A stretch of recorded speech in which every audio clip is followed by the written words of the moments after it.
So as an aspiring filmmaker for the past couple of years, there's a specific sentence that I think I've heard over 1,000 times. And the sentence is, your gear does not matter. And in today's video, I just want to talk about why I think this is completely wrong.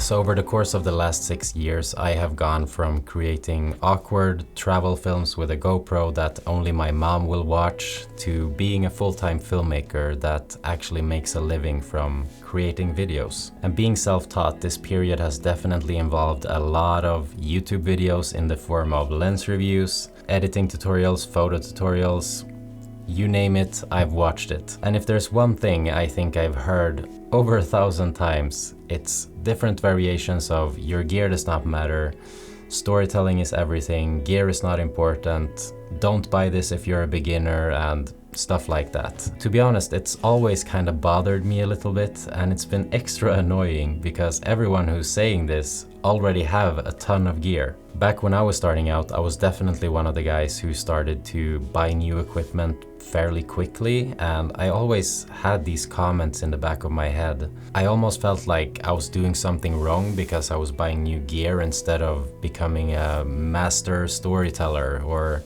almost as if I wasn't good enough yet to be allowed to buy new gear. So in today's video, I kind of just want to give you my opinion on it, why I think there's a lot of wrong with this statement, and hopefully hearing it from somebody like me who quite recently made the journey from beginner to full-time can be valuable to you. If you're just starting out, or if you're a seasoned veteran, hopefully you can learn something, and if not, maybe you at least can enjoy hearing my perspective and maybe relate a little bit. I've split this video up into 3 parts, and the first part is going to be me giving you the reasons I think gear is very important. Second part is going to be talking about why there's actually some truth to this as well. People are not saying this to mislead you or to lie to you. There is something behind it. I just think it needs to be clarified a little bit more. And the third part is just going to be my overall conclusion of the video. So let's get started with reason number 1 that gear is important.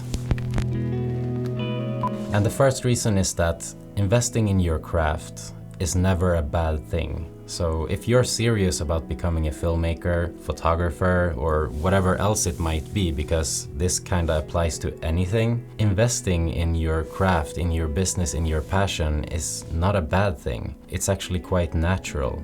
You know, my girlfriend owns a gym. They started it 2 years ago, and from that point until now, they've had to invest a lot to make it a place with a lot of members, you know, revenue. It's just like any business, and photography is no difference. So if you're serious about it, investing in it is not a bad thing. And also, investing in your craft is kind of gonna like signal to your surroundings that you're serious about it. For me personally, I bought my first drone maybe 4 months into my filmmaking journey, and this was way before I would consider myself anywhere near like a professional. Even still, you know, I saved up 2 months of my paycheck, used all of the money to get the DJI Mavic Pro, shot some videos with it around my neighborhood and uploaded it to Instagram. And then a friend of mine saw that video. She has a company. She calls me and says, "Anton, do you want to record a video for my company?" And I'm like, yeah. So I got my first paid job, and then I continued working for them over the course of the next like 8 months. For me, investing in that piece of kit provided me with a unique opportunity to shoot my first paid gig. But also, you know, just buying new stuff is that's how you learn, and that's how you grow. There's only so much you can learn with your phone. And sure, you know, there's the statement, just starting out, that everybody's talking about, but for me, the just starting out phase lasted maybe like 2 months. You know, this is the period where you learn about exposure and f-stop, you know, these basic things. But when you're done with that, you jump into the learning phase. And I can tell you, the learning phase is a never-ending phase. I'm 5-6 years in, and I'm still in the learning phase, learning new things every day. Last but not least, buying a new piece of equipment, a new lens, a new camera, whatever it might be, it's exciting and it's fun. You know, for most of us, this started as a passion and grew into something else, and at the end of the day, getting that lens that you've been looking at for a long time and trying it out and taking some photos with it. It's a lot of fun, and why not? Reason number 2 might be like an obvious one, but it's also a little bit overlooked lately, and I think it's especially due to the rise of like cell phone cameras being really good. But I'm talking about the fact that better gear will give you better quality videos. And this is especially true when you're just starting out. You know, upgrading from your cell phone to a, let's say, mirrorless camera with a low aperture lens, that's gonna be a huge difference. And yeah, sure, there's a lot of these videos, you know, comparing the iPhone to whatever camera, and you're like, I can barely see the difference. But you have to keep in mind that a lot of the times these comparison videos are shot with the intention to make it look as similar as possible. You know, there might be thousands of dollars worth of lights and microphones and set design to make it look as good as possible. And also the person behind the camera is a lot of times a professional that is trying his best to make it look as good as possible. So at the end of the day, if you're a beginner, you know, you can get away with a lot more if you have a good camera and a good lens compared to shooting with your phone, and your videos will look a little bit better. Reason number 3 is that storytelling is key. But so we hear this all the time. The key to a great film is a great story. And guess what? This is 100% true. But the problem is that becoming a great storyteller, I would say it takes just as long or even longer than becoming a pro videographer. So instead of waiting around to become a master storyteller before you can start buying equipment, why not just let your gear, your quality, and your storytelling evolve at the same time, simultaneously? And also, we shouldn't forget that there's a lot of jobs, videos, content that needs to be created that doesn't require that much of a story.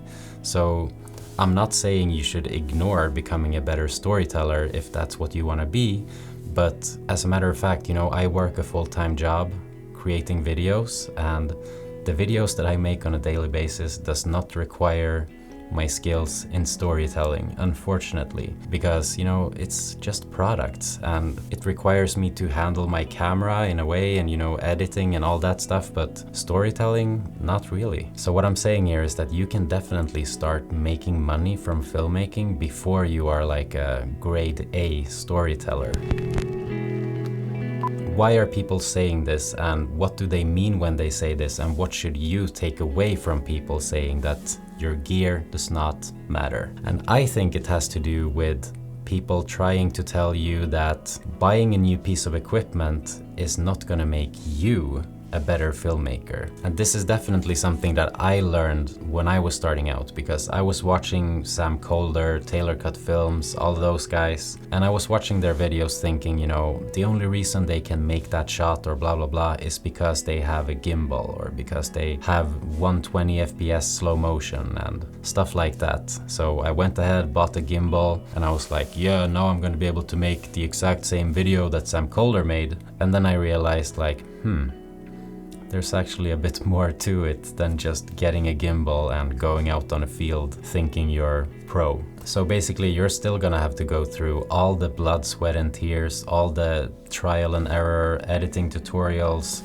everything that everyone else has to go through. There's no shortcut to becoming a visual storyteller or filmmaker or whatever. Another thing is that if your content is not based around visuals per se, then you can definitely get by with a lot less and you don't need to think as much about gear. For example, I have an old friend who is a drummer. He's like a real professional and he has a YouTube channel that's way over 100,000 subs, but people are not watching his channel for his visual quality and his, like, you know, the whole visual thing. They're there to learn about drumming and to learn new techniques and stuff. But yeah, if you're a filmmaker, there's really no getting around the fact that people will expect a certain amount of quality in your videos.